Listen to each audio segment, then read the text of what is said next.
公園同埋陸地嘅可及性，對於培養健康同埋充滿活力嘅社區嚟講至關重要。然而喺過去幾年嘅入邊，洛杉磯嘅公園系統喺全美最大城市嘅公園排名入邊大幅下滑，喺100個城市入邊跌到去第88名。當地嘅公園資源分配存在住顯著嘅差異。喺2025年，洛杉磯市嘅人口大約係380萬。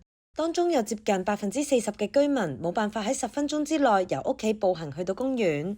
其中以多數華人聚居嘅 Alhambra 市為例，根據2020年嘅人口普查數據，呢個城市人口有超過83000人，其中超過53%係亞裔，36%係拉丁裔。但係就住綠化公園設施嚟講，呢度只有6個大型公園，等於每1000名居民可以享受到嘅公園空間係大約0.94英畝。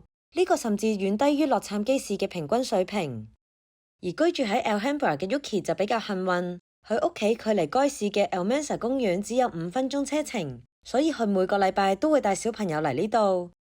常常會來這個 park， 大概每週都會來，週末的時候帶小朋友過來，盪盪秋千啊，然後玩玩 monkey bar 滑滑梯，他們都很喜歡這個。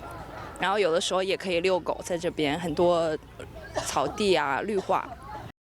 Almanza 公園最初係為咗服務日益壯大嘅郊區社區而建立，經過多年嘅發展，而家已經成為戶外活動、健身同埋社交聚會嘅中心。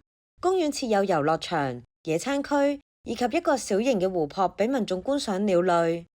I usually play on the monkey bars and flip on them and do cartwheels。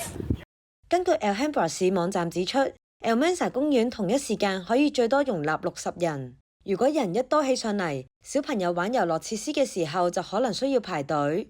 Yuki 認為呢個公園嘅遊樂設施並唔足夠。